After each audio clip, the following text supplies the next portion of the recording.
Alhamdulillah, nahmaduhu wa nasta'inuhu wa nastaghfiruh wa na'udzu billahi min shururi anfusina wa min sayyiati a'malina. Man yahdihillahu fala mudilla lahu wa man yudlil fala hadiya lahu. Wa ashhadu an la ilaha illallah wahdahu la syarika lahu. Wa ashhadu anna Muhammadan abduhu wa rasuluhu, amma ba'd.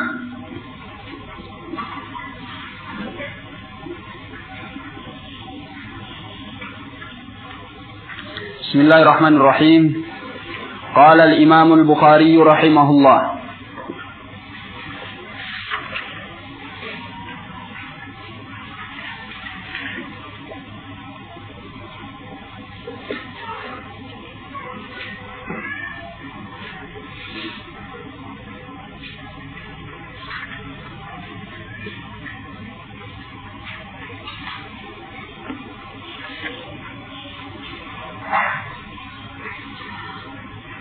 An Abdullah bin Amr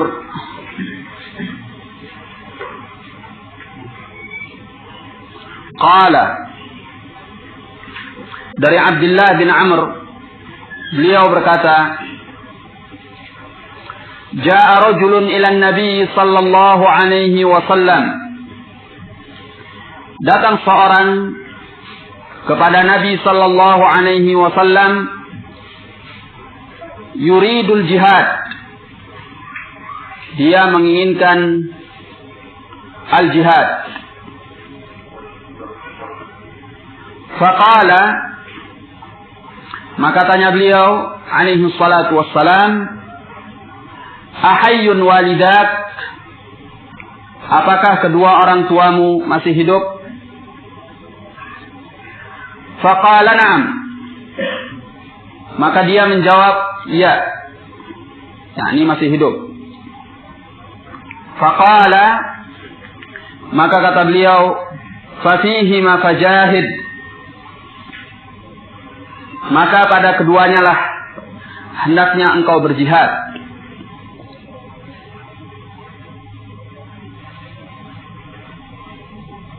Hadis ini sahih, bisa dilihat dalam Al-Irwa, nomor hadis 1199. Juga dikeluarkan oleh Al-Imam Al-Bukhari rahimahullah dalam sahihnya pada kitab Al-Jihad, bab Al-Jihad bi'iznil walidain. Juga oleh Al-Imam Muslim dalam sahihnya pada kitab Al-Bir Wassilah wal Adab, kitab Al-Bir Wassilah wal Adab, hadis yang kelima dan keenam.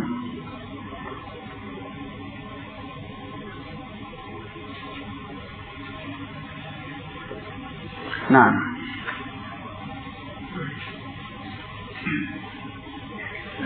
berkata Al-Imam An-Nawawi rahimahullah tentang hadis ini, hadza kulluhu dalilun li'izami fadilati barrihima, li'izami fadilati birrihima. Ini semua, kata beliau rahimahullah, merupakan dalil yang menunjukkan besarnya keutamaan berbuat baik kepada keduanya, yakni kepada kedua orang tua. Wa annahu akbaru minal jihad, dan bahwasanya berbuat baik kepada kedua orang tua akad minal jihad, yakni lebih kuat anjurannya daripada al-jihad.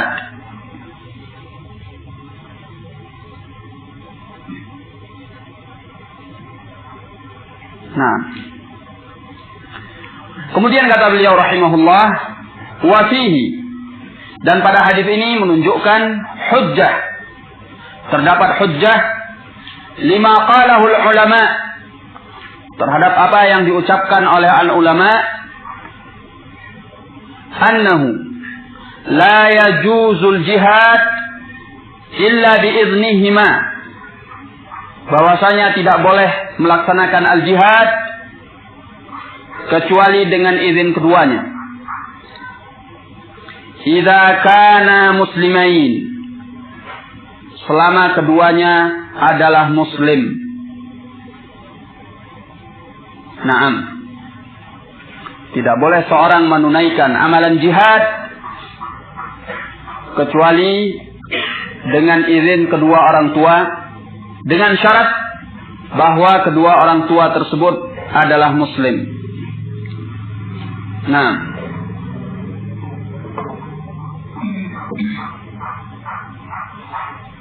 ini menunjukkan bahwa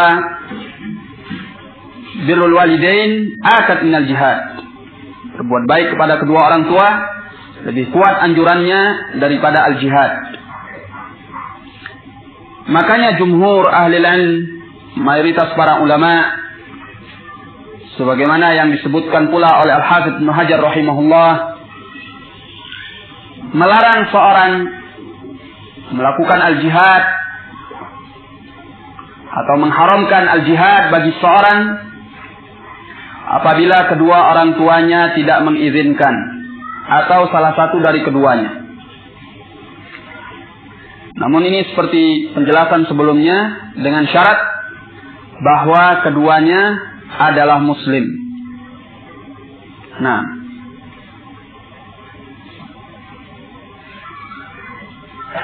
apabila syarat ini hilang, yakni dengan keberadaan orang tua sebagai kafir, maka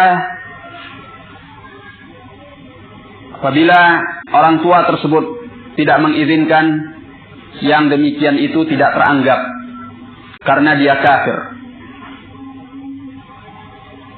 Syarat izinnya dianggap dalam Islam untuk melaksanakan al-jihad apabila orang tua tersebut adalah muslim. Nah,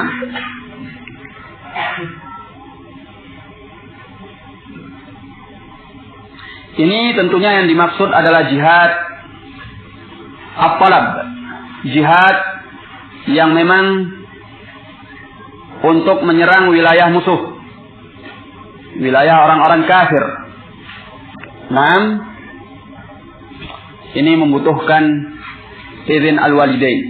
Namun apabila sebuah wilayah muslim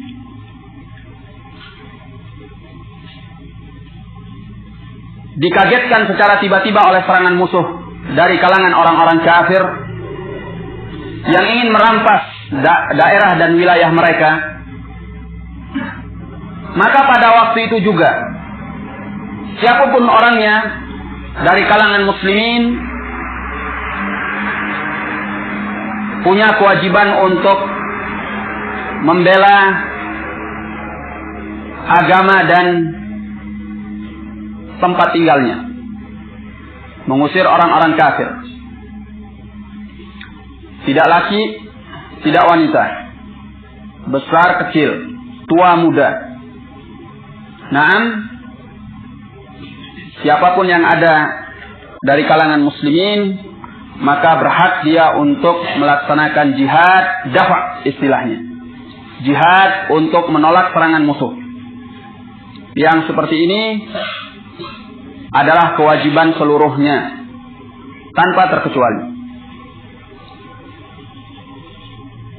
Nah,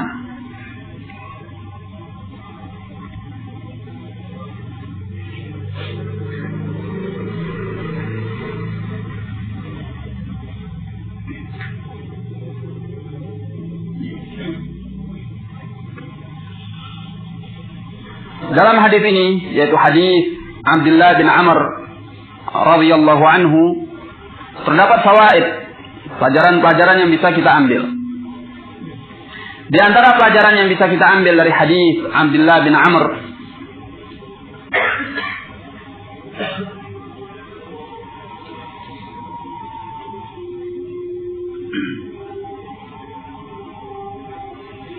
Yang pertama yaitu isyraf waliyil amr ala tanzim amril jihad.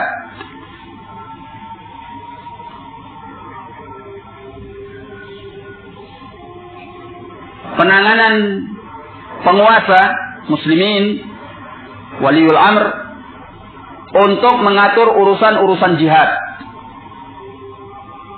Nah, jadi mereka yang mengurusi, mereka yang mengaturnya, mereka yang menanganinya. Naam, sehingga al-jihad yang dilaksanakan oleh kaum muslimin di bawah bendera seorang imam muslimin atau wakil yang ditentukan oleh si imam untuk melaksanakan al-jihad bersama kaum muslimin melawan orang-orang kafir. Nah, maka apabila jihad ditegakkan oleh waliul amr, penguasa muslimin, naam, apakah dia seorang yang seorang yang baik, atau seorang yang zalim, jair, maka kewajiban itu wajib untuk diusung oleh kaum muslimin yang diajak jihad oleh imam mereka. Nah, maka barang siapa yang tertunjuk ditain untuk mengikuti al-jihad, jihad tersebut menjadi fardu ain alaih, menjadi fardu ain atasnya. Maka hendaknya dia menunaikan kewajiban ini karena Allah tabaraka wa ta'ala. Tidak boleh baginya untuk mengingkari panggilan jihad tersebut. Nah,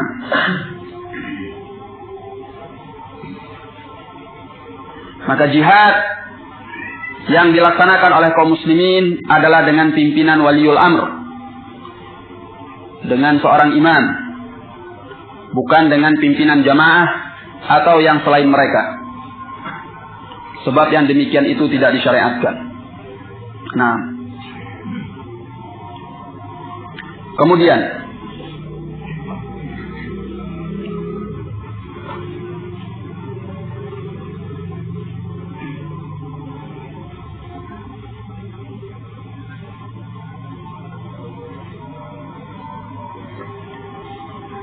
di antara pelajaran yang bisa kita ambil dari hadis ini,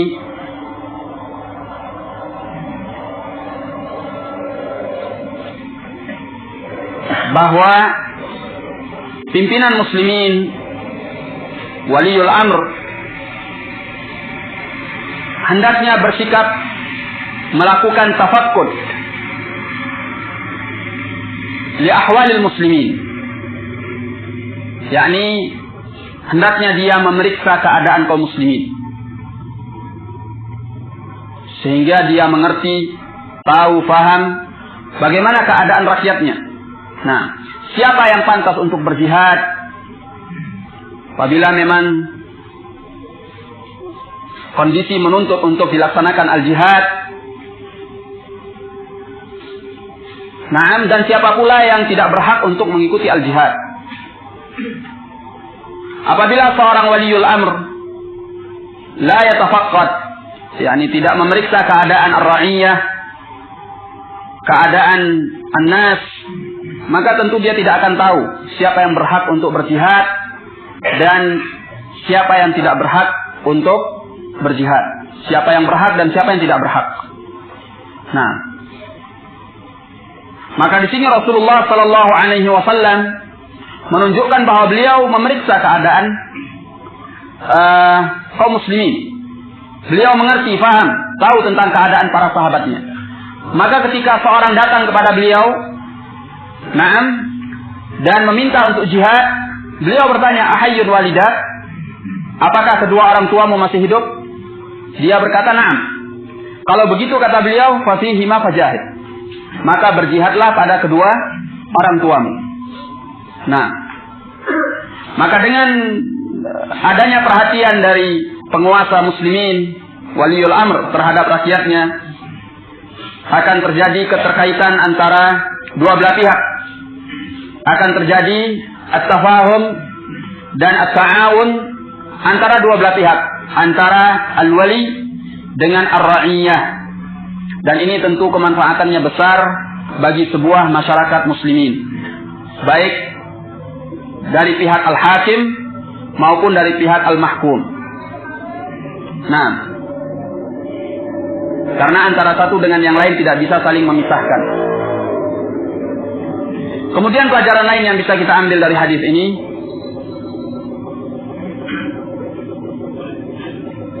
di sini Rasulullah Sallallahu Alaihi Wasallam bisa mengukur maslahatul ammah dan maslahatul khassah.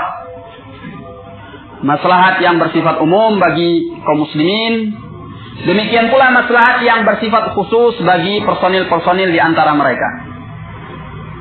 Maka hendaknya demikian pula seorang waliul amr, hendaknya dia mengetahui letak maslahat bagi kaum muslimin secara umum atau letak maslahat bagi personil-personil di antara mereka. Makanya Rasulullah Sallallahu Alaihi Wasallam ketika diminta oleh orang ini untuk dia ikut dalam jihad, beliau menunjukkan kepada orang ini sesuatu yang menjadi maslahat untuknya, yaitu dia berjihad pada keridhaan kedua orang tuanya. Nah,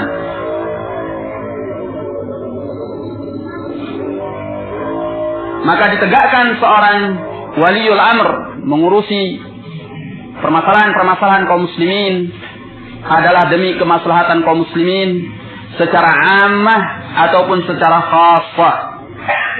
Nah, dia bisa mempertimbangkan mana yang maslahat, mana yang tidak maslahat, mana yang kemaslahatannya umum dan mana yang kemaslahatannya khusus.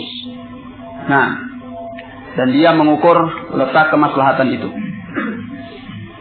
Makanya dalam pemilihan waliul amr, orang yang aslah untuk kedudukan ini lebih dikedepankan daripada yang a'lam, daripada yang alim atau yang saleh. Sebab yang aslah, yang lebih mengerti tentang maslahat, dengan didudukannya dia di tempatnya, ini akan membawa kemaslahatan bagi kaum muslimin, apakah secara umum atau secara khusus. Nah, sedangkan yang a'lam, yang lebih berilmu atau yang lebih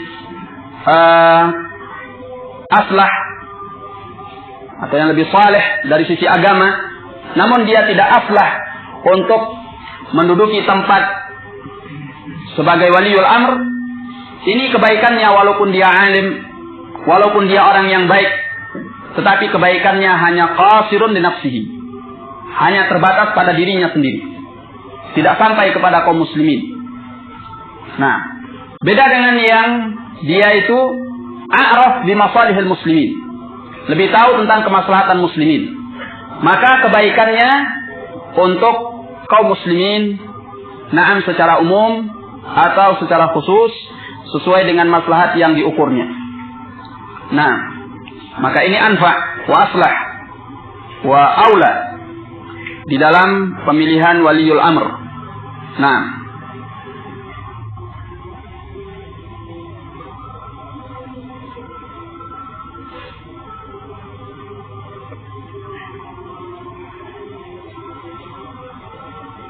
kemudian pelajaran yang bisa kita ambil dari hadis ini,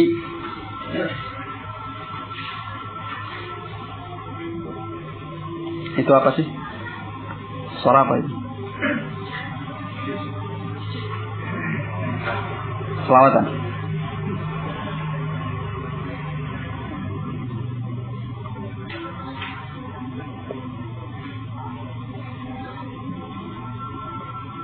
Baik. Pelajaran lain yang bisa kita ambil dari hadis ini, bahwa seorang waliul amr tidak boleh mengabaikan kemaslahatan yang bersifat khusus bagi salah satu personil dari rakyatnya. Nah, karena ada kondisi-kondisi tertentu yang hendaknya dia menunaikan kemaslahatan itu untuk personil tertentu. Seperti di sini Rasulullah Sallallahu Alaihi Wasallam tidak mengizinkan orang itu untuk jihad Lalu beliau meminta orang itu untuk berjihad pada kedua orang tuanya. Nah, dan pelajaran yang paling penting dari hadis ini yang sesuai dengan bab kita adalah menunjukkan betapa besarnya keutamaan birrul walidain.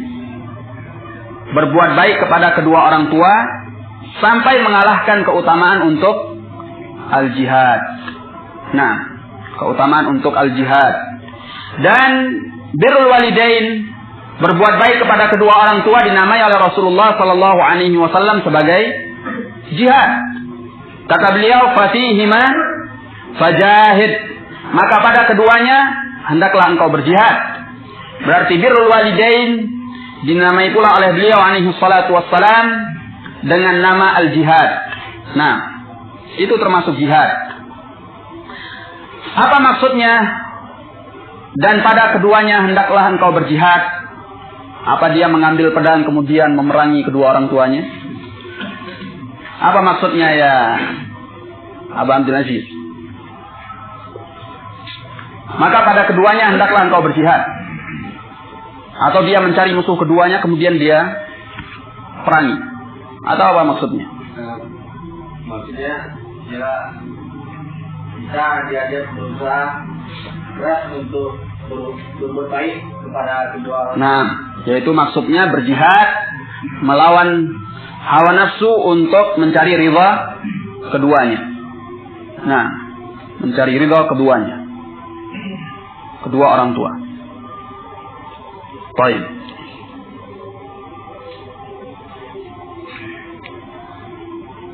Dan ini adalah dalil yang menunjukkan bahwa birrul walidain membutuhkan kepada al-mujahadah, kesungguh-sungguhan dari seorang. Karena kata beliau, "Fatihima fajahid." Maka pada keduanya maka hendaklah engkau berjihad. Nah, ini bersungguh-sungguh melakukan al-mujahadah. Bukan hanya sesempatnya saja. Kalau sempat ya alhamdulillah, kalau enggak ya sudah ditelantarkan orang tuanya. Apalagi bila orang tuanya dalam keadaan membutuhkan uluran tangan bantuan dari anaknya. Maka ini membutuhkan al-mujahadah, kesungguhan dari seorang anak untuk berbuat baik kepada kedua orang tuanya. Nah, ini bukan kerjaan sambilan, tetapi ini membutuhkan al-mujahadah, yakni kesungguh-sungguhan. Pahalanya besar di Allah tabaraka wa taala karena mengalahkan keutamaan al-jihad fi sabilillah.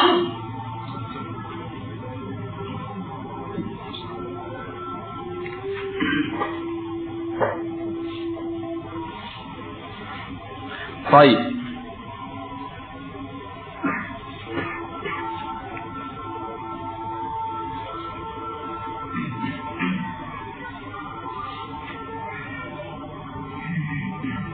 Sekarang kita lanjutkan kepada bab yang berikutnya.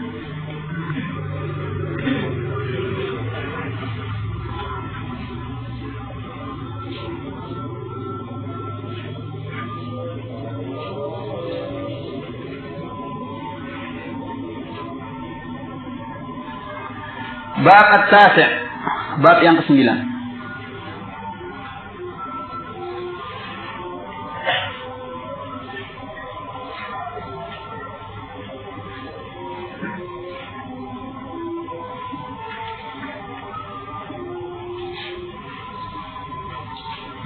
Babu man adraka walidayhi falam yadkhulil jannah. Bab orang yang mendapatkan kedua orang tuanya namun tidak mengakibatkan dia masuk ke dalam surga. Nah, An Abi Hurairah radhiyallahu anhu, anin Nabi sallallahu alaihi wasallam, dari Nabi sallallahu alaihi wasallam, beliau bersabda, rahima anfuh, rahima anfuh, rahima anfuh. Celaka seorang, celaka seorang, celaka seorang.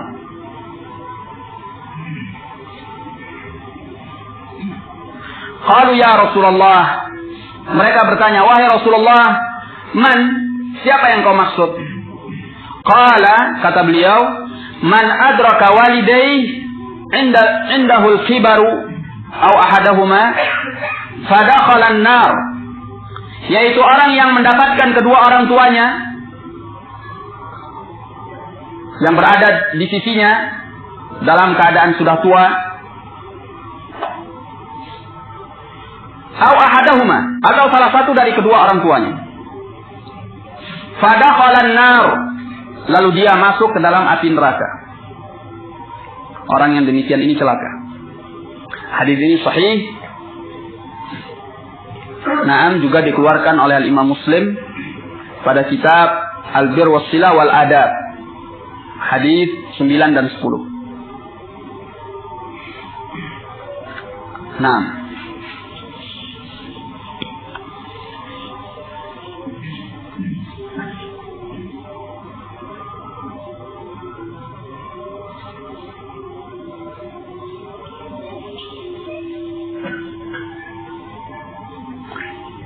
Siapa nama Abu Hurairah?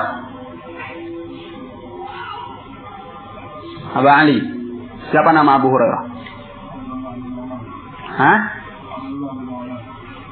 Abdullah? La. Siapa nama Abu Hurairah? Naufal.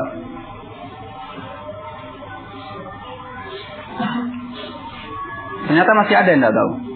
Berulang kali kita sebutkan.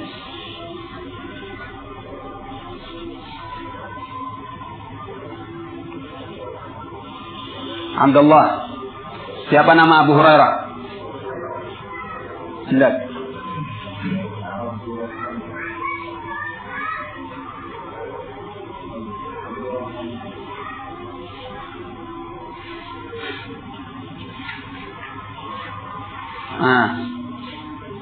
Hendak ya Abdullah.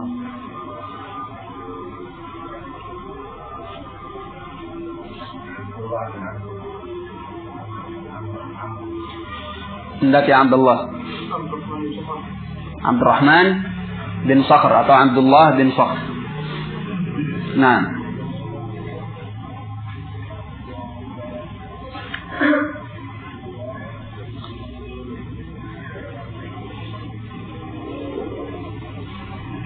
Dari Nabi sallallahu alaihi wasallam, beliau bersabda, "Rahima anfuh."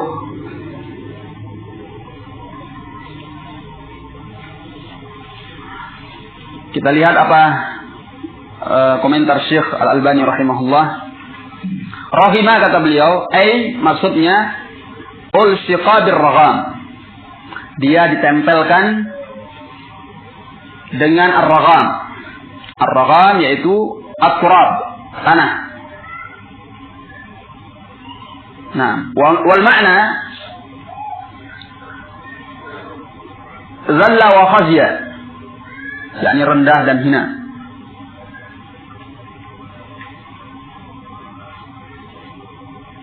Baik.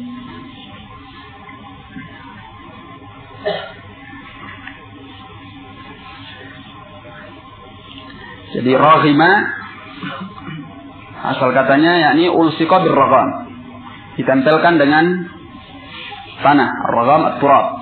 Raghima anfuhu, ditempelkan hidungnya dengan tanah. Nah, ini makna secara bahasa. Namun yang dimaksud dengan hidungnya ditempelkan dengan tanah yaitu annahu zalla wa khazya, rendah dan hina. Baik. Ini adalah doa celaka bagi orang itu. Mereka bertanya, ya Rasulullah, man? Wahai Rasulullah, siapa yang kau maksud? Kata beliau, man adraka walidayhi indahul kibaru aw ahadahuma. Orang yang mendapatkan kedua orang tuanya atau salah seorang dari kedua orang tuanya dalam keadaan sudah tua di sisinya, fadakhalan nar, lalu dia masuk ke dalam api neraka. Dalam riwayat Imam Muslim,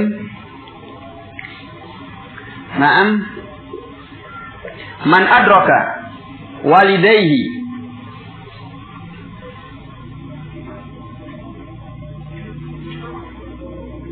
Naam, indahul kibaru ahadahuma aw kilayhima. Ada tambahan ahadahuma aw kilayhima. Orang yang mendapatkan kedua orang tuanya dalam keadaan sudah tua di sisinya, salah satu dari keduanya atau kedua-duanya. Falam yadkhulul jannah. Itu lafaz al-Imam Muslim. Falam yadkhulul jannah. Namun dia tidak masuk ke dalam surga. Kalau di sini fadakhalan nar, maka dia masuk ke dalam api neraka. Nah, konsekuensinya satu, orang yang masuk neraka artinya dia tidak masuk ke dalam surga. Baik.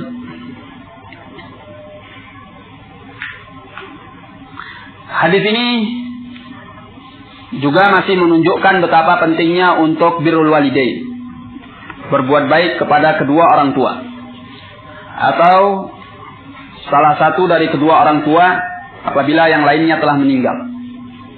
Nah, kata Imam An-Nawawi rahimahullah pada hadis ini, fihi al-hassu ala birril walidain wa 'idhami thawabih. Dalam hadis ini terdapat anjuran untuk berbuat baik kepada kedua orang tua dan besarnya pahala berbuat baik kepada kedua orang tua. Nah, wa ma'nahu, makna al-hadis, anna birrahuma 'inda kibarihima wa dha'fihima, bahwasanya berbuat baik kepada kedua orang tua ketika keduanya telah tua dan lemah adalah bil khidmati, dengan melayaninya.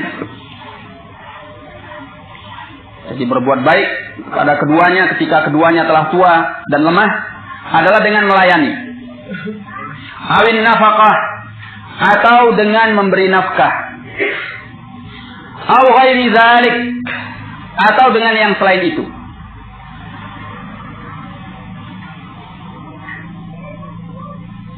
Sababun lidukhulil jannah, yang demikian merupakan sebab untuk masuk ke dalam surga. Berarti pahalanya besar di sisi Allah tabaraka wa taala.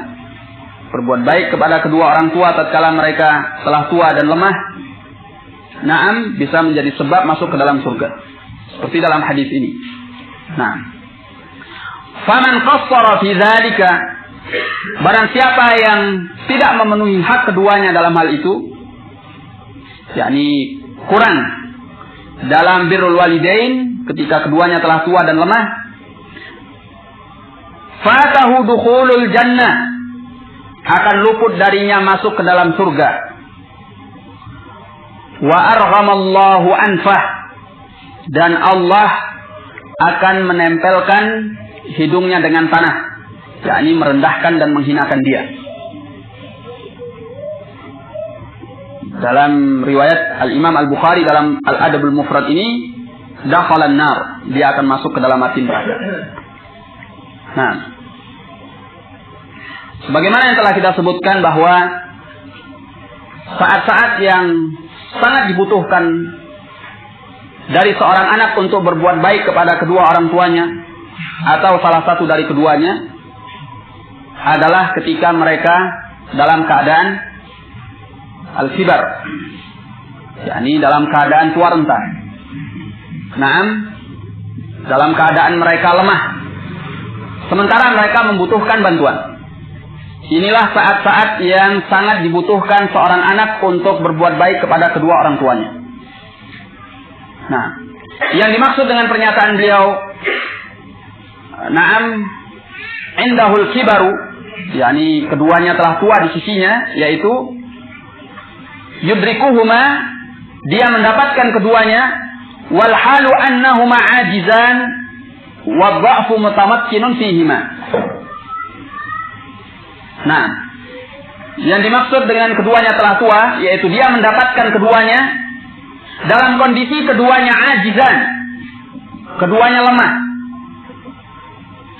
dalam keadaan tidak mampu, ajiz. Wa dha'fu mutamakkinun fihima.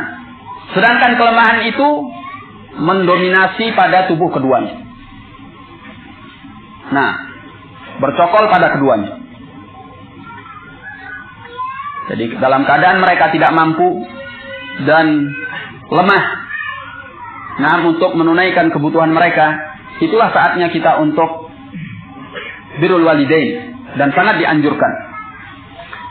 Kalau mereka masih kuat, masih mampu mengurusi urusan-urusan mereka, menafkahi diri mereka sendiri, naam, barangkali kebutuhan mereka terhadap anaknya tidak demikian besar.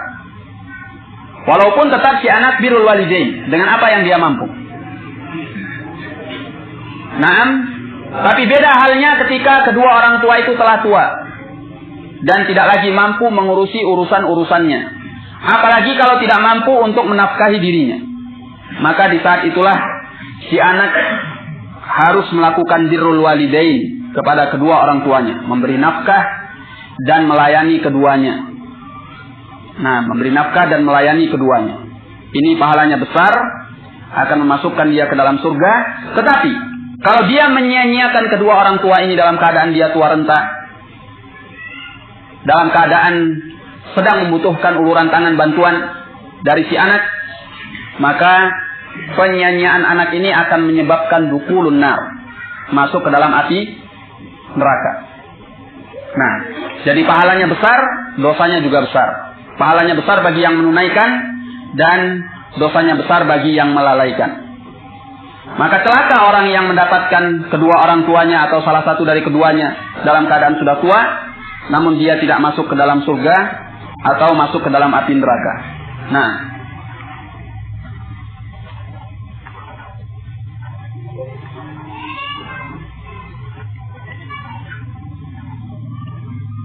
sementara kebanyakan orang dalam keadaan orang tuanya sudah tua renta ini justru saat-saat mereka ingin cepat lepas daripada tanggung jawab melayani atau mengurusi kedua orang tuanya. Karena memang urusannya berat, capek, kemudian membosankan dan membutuhkan kesabaran yang besar. Nah, sehingga banyak orang yang berkeluh kesah mengurusi kedua orang tuanya ketika orang tuanya sudah tua renta. Apalagi kalau sudah pikun. Ya, kalau sudah pikun. Nah, dia melayani orang tuanya sebagaimana dahulu orang tuanya melayani dia waktu kecil. Makannya disuapi, kemudian buang airnya dibersihkan, persis seperti dia waktu kecil dilayani oleh kedua orang tuanya. Sekarang berbalik. Nah, maka ini membutuhkan as-sabr. Barang siapa yang melalaikan, ancamannya neraka. Dan barang siapa yang menunaikan, maka dia mendapatkan surga.